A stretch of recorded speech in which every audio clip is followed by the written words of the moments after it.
Hey there, I am offering creative programming classes on this channel where I will teach you Java programming from the ground up. Whether you are a beginner or looking to sharpen your coding skill, join me on this programming journey. Today I start basic introduction about Java. Java क्या है? Java is a high level programming language and platform independent language. Java जो है high level programming language है और platform independent language है। अब हम ये जानते हैं कि हाई लेवल लैंग्वेज क्या होता है। तो तीन प्रकार के प्रोग्रामिंग लैंग्वेज होते हैं। सबसे पहला होता है मशीन लेवल लैंग्वेज, दूसरे होते हैं असेंबली लेवल लैंग्वेज और तीसरे होते हैं हाई लेवल लैंग्वेज। सबसे पहला जो मशीन लेवल लैंग्वेज होता है उसमें ऐसे कोड किया जाता था जो एक बाइनरी फॉर्म में होता है, जो 0101 के फॉर्म में होते थे। उसमें क्या होता था, मशीनों को समझने के लिए काफ़ी आसान होता था, पर वो ह्यूमन के लिए यानी कि मनुष्य के लिए वो काफ़ी इशू होता था, क्योंकि हम लोग जो कोडिंग आज करते हैं वो कोडिंग हम लोग 01 के फॉर्म में उतना याद करके नहीं रख सकते थे। उसके बाद आया असेंबली लैंग्वेज। असेंबली लैंग्वेज में क्या होता था कि अगर मान लीजिए कि हमें 5 और 6 को ऐड करना है, तो 5 A double D add and then 6 ऐसे लिख कर के वर्ड बाय वर्ड देना होता था। इसमें क्या हुआ कि इंसान तो समझ जाता था, लेकिन वो चीज़ कंप्यूटर नहीं समझ, कोई भी मशीन या कोई भी ऑपरेटिंग सिस्टम जो है उसको नहीं समझ पाते थे। तो उसमें क्या हुआ, एक ट्रांसलेटर का यूज होने लगा।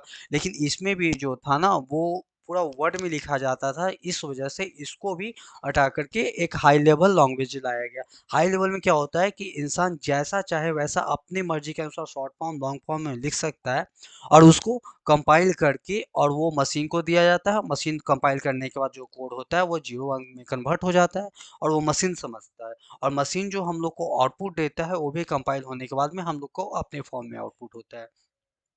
तो हाई लेवल प्रोग्रामिंग लैंग्वेज ये होते हैं कि हम लोग के लिए जो है, हम अपनी लैंग्वेज में जो कोई भी प्रोग्रामिंग को, कोई भी कोडिंग को लिख सके और उसको मशीन इजीली समझ सके through compiler, interpreter, anythings. And second thing क्या है कि वो प्लेटफॉर्म इंडिपेंडेंट लैंग्वेज है। अगर हम बात करें सी का, तो सी जो है प्लेटफॉर्म इंडिपेंडेंट लैंग्वेज नहीं है। क्यों नहीं है? क्योंकि अगर हम लोग विंडोज ऑपरेटिंग सिस्टम कोई भी एक सी में कोई भी एक लैंग्वेज बना, कोई भी एक कोडिंग को सिंपल सा 2 नंबर का ऐड करने का प्रोग्राम लिखते हैं। उसमें क्या होता है कि वो अगर हम विंडोज में लिखे तो वो लाइनक्स में नहीं रन करेगा, वो यूनिक्स में रन नहीं करेगा। लेकिन जावा में एक ऐसा है कि जावा में अगर कोई भी, अगर सपोज दैट अभी जैसे मेरा जो विंडोज है वो विंडोज 11 है, ओके। तो अगर हम इसमें कोई प्रोग्राम या कोई भी एक छोटा इशू या बड़ा सा सॉफ्टवेयर कुछ भी इसमें बनाते हैं ना, तो हम ये चाहे कि उस कोड को हम लाइनक्स ऑपरेटिंग सिस्टम में रन करवाएं या फिर यूनिक्स ऑपरेटिंग सिस्टम में रन करवाएं, तो वो दोनों में रन हो सकता है। इसलिए जावा को बोलते हैं कि एक प्लेटफॉर्म इंडिपेंडेंट लैंग्वेज है। ठीक है। सेकेंड थिंग्स क्या है कि ये जो है, इससे हम लोग एप्लीकेशन, मोबाइल एप्लीकेशन भी बना सकते हैं, गेम से भी बना सकते हैं और काफ़ी सारे डिजिटली डिवाइस भी बन सकता है। आज जो है जावा पे काफ़ी सारे गेम जो है वो जावा पे बनता है। काफ़ी सारे एप्लीकेशन, काफ़ी सारे सॉफ्टवेयर भी जो है वो किस पे बनता है, जावा पे बनता है। और ये जो है एक ऑब्जेक्ट ओरिएंटेड प्रोग्रामिंग लैंग्वेज है, ये रोब्यूस्ट है, सिक्योर है। ये जो रोब्यूस्ट, सिक्योर और ऑब्जेक्ट ओरिएंटेड प्रोग्रामिंग लैंग्वेज है, ये सारे डिटेल्स में कवर करेंगे आने वाले वीडियो में। तो अभी हमने ये जाना कि प्लेटफॉर्म इंडिपेंडेंट क्या है। तो प्लेटफॉर्म इंडिपेंडेंट क्या है कि ये जो है किसी भी प्रोग्राम में हम किसी भी ऑपरेटिंग सिस्टम में कोई भी प्रोग्राम लिखते हैं इन जावा में, तो वो किसी भी ऑपरेटिंग सिस्टम इजीली रन हो सकता है।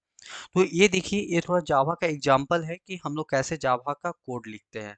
तो जावा का कोड लिखने के लिए देखिए हम लोग क्या करते हैं, क्लास से, ये ऑब्जेक्ट ओरिएंटेड है, इसमें सारा प्रोग्राम जो होता है वो क्लास एंड ऑब्जेक्ट के थ्रू होता है। तो सिंपल हम आपको ये रन करवा के दिखाते हैं कि ये रन कैसे करता है। तो देखिए इस कोड को हम यहाँ से कॉपी करते हैं। हाँ, तो देखते हैं क्या है। ये जो है क्लास सिंपल, जो उस क्लास नाम से था उस सेम नेम से हम यहाँ पे सेव किए हैं।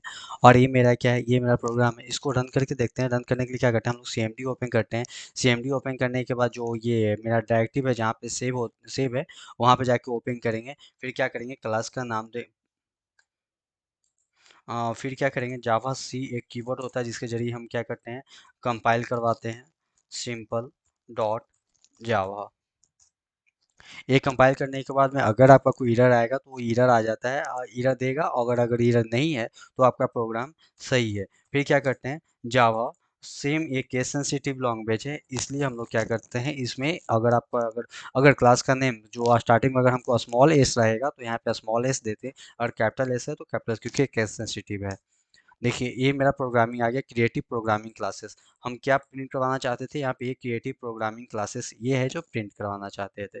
ठीक है, तो आज का टॉपिक में क्या देखें कि पहले हम क्या देखें सेव कैसे करते हैं, तो क्लास नेम डॉट जावा से हम लोग सेव करते हैं। जैसे मैं इस प्रोग्राम को हम लोग कैसे सेव किए थे, तो सिंपल डॉट जावा से सेव किए थे। उसके बाद क्या कंपाइल कैसे हुआ, तो जावा सी एक कीवर्ड है जिसके जरिए हम लोग कंपाइल करते हैं। और क्लास नेम डॉट जावा देखते हैं, जैसे मैं जावा सी किए और क्लास नेम मेरा क्या था, सिंपल था, तो सिंपल डॉट जावा।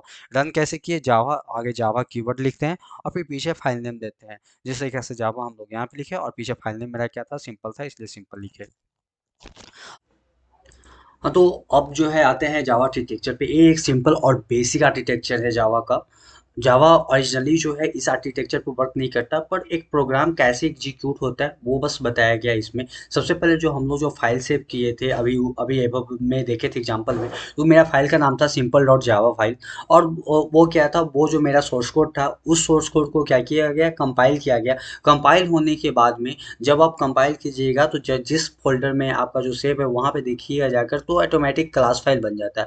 उस क्लास फाइल में क्या रहता है, बाइट कोड रहता है, और ये बाइट कोड कहाँ जाते हैं, जेआरई के पास जाता है। और जेआरई उसको प्रोसेसर के पास भेजता है और प्रोसेसर अपना एग्जीक्यूट करने के बाद में आउटपुट देता है। ये हमारा एक सिंपल बेसिक जावा का आर्किटेक्चर है, जिसमें कि एग्जीक्यूट जो होते हैं वो कैसे होते हैं। If you have any question or topic you would like me to cover in future video, leave a comments below. And if you enjoyed this tutorial, remember to like and subscribe for more. Happy coding and see you again.